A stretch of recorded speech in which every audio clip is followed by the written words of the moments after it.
doing? That's rude. Ah! Stop. You know I'm keeping this in. I'm keeping this in. Okay. Is that alright? Uh-huh. That's funny. Well, it's been a while. I haven't done this in a while, so second year's very stressful, and I'm scared because we're in week 3, and I already feel like I'm behind. So I haven't had time to do social media or anything. But I thought, you know what, sort of, let's just start this up again when I've got the time. Just gotta get on with it, enjoy it, and do what I want to do. So, hi again. If you're new around here or anything, my name is Amy, and I will say I used to run this channel, Lotus Literature. I still run the Instagram page, but I'm back now. It's been about a month, like I say. Still got my annoying hair. Still got Alex. Hey, Alex. Hi. I haven't been on YouTube for a while because, as I say, uni's just completely stressful. Like, second year, 80–90% of it is online, and I'm just constantly working. I never really have much time to read for my own enjoyment anymore, which I kind of expected. Like, it's a bit annoying, but as I say, I knew it was coming, so I've kind of adjusted to that. A couple of weeks ago, I went charity shop and like the works book shopping. Oh, careful. With one of my course mates, and she's also my friend, Meg, and I bought quite a lot of books. There's a whole stack here. Watch me attempt to lift it up and drop it. Here we are.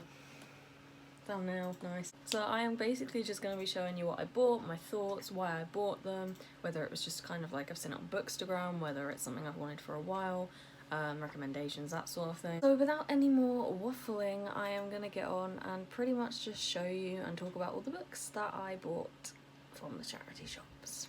I also got a new mug, so I will be drinking from that in the course of this video. I got myself some nice tea.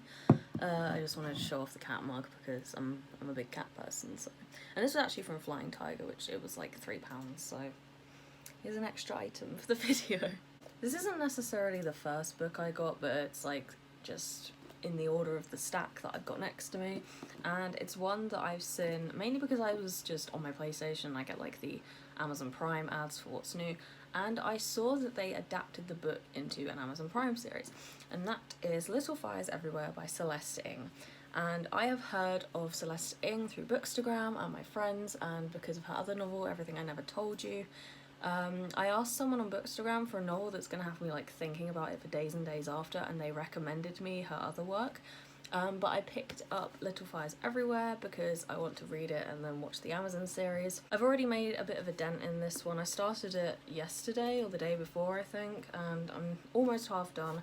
Really, really enjoying this so far. It's really intriguing. Like, I wouldn't know what genre to class it under, just like contemporary or kind of modern like fiction, because it's not really young adult, it's not really a thriller as such. It's kind of a mixture of everything that's like just in modern fiction nowadays, and I'm really enjoying it. I think this was £2. I've taken the sticker off, it was in the like top left. And a book that is this well known, picking it up for £2 like in this condition, I was really lucky. I'm hoping to finish this in the next few days. I'm kind of just reading it in my own time. And that is the first book I got, which I just decided to start with because it's on the top, because I have myself started reading it. The second book I got is The Binding by Bridget Collins. Again, £2. I haven't taken the sticker off this one yet. I haven't actually heard too much about this one. I've just seen it in Waterstones and on Bookstagram a lot, and like quite honestly I really like the cover. Looking at the back, this actually sounds really interesting. Like, if you've read it, I'm sure you've liked it. If not, please let me know why, without spoilers preferably.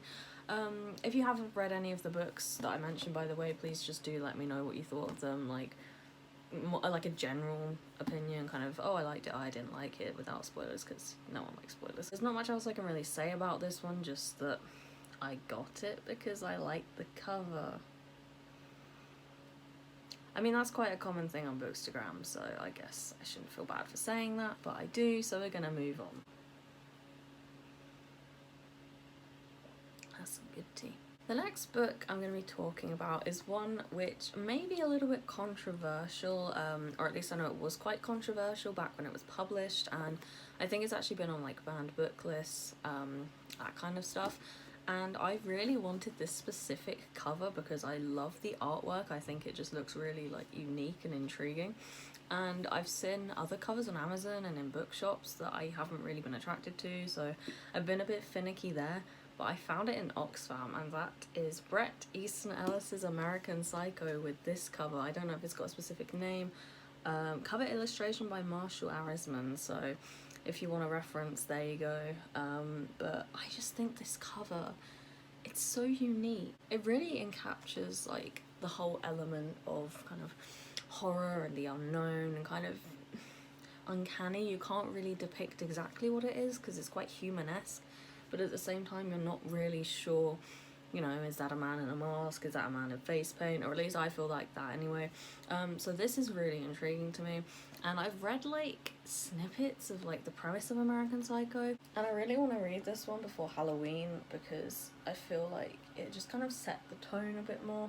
I was actually going to read Stephen King's It, but it's quite a thick book and I don't really have the time for that, what with uni and other things, like just wanting to do stuff, I guess. But I think based on the fact that this book isn't too long, I think it's like, oh, it's nearly 400 pages actually, it doesn't look it. But based on the fact that that's not actually that long in comparison to it, it's almost like 3 times less. I think this is definitely a better idea. Either this or Pet Sematary, but I definitely want to get onto this. I want to get onto American Psycho by the end of the year. The next book I want to talk about is Creed by James Herbert. This is in hardback. Once again, I am in love with hardbacks. If you don't know, if you're new, I wish I could afford more than I actually can, which is why it's nice to find them in charity shops in a great condition, because usually underneath the dust jacket, the actual book itself is pretty much pristine. Like, I've just taken the dust jacket off, or the cover, whatever you call it. It's perfect. Like, there is absolutely nothing wrong with this, so I would go as far as to say this is pretty much a new book. But again, I'm not too sure what this one's going to be like going into this, because I actually asked my dad for some book recommendations and he did recommend James Herbert and said his favourites, I can't remember off the top of my head what they were, but he said he really liked James Herbert. I don't know if it's in like his normal horror genre or his like chiller genre. I think it's probably fitting more into the thriller side of things. But I'd be really intrigued to see where this one goes. And again, this one, as it says on the back, you can't see that because it's sideways, really helpful me. But this was $1.99. I think I got that in Oxfam as well because they had a 3 for 2 on. So, you know, I've heard James Herbert before. Like, my dad's read him a lot. I've got Ash that I need to read, another charity shop buy. I was going to read that again around Halloween, but I didn't realise how strenuous uni was going to be and stuff, so. I have 2 more charity shop books to quickly talk about, and they're both classics, and then I will move on and talk about the 2 other books that I bought in the works, which I believe were £2 and £3 respectively. So I just want to just show off the cover quickly because it's gold and it's shiny and it's hardback, so it's everything I could want in a book. But this is actually Flanders by Daniel Defoe. I don't know if the focus is any good on this. And inside, the inside cover's also got the really nice design. Inside, we do have it. One of, I believe, the original title pages, and I've been doing a lot of Tudor like literature and plays, so we've actually been focusing quite a lot on title pages. So looking at this is quite interesting for me, kind of what to look for, what's missing, that sort of thing. But I haven't really like heard a lot about Daniel Defoe. I've heard of him. I think I remember one of my lecturers in first year talking about Daniel Defoe, and like in regards to Orinoco or Sentimental Journey, I believe.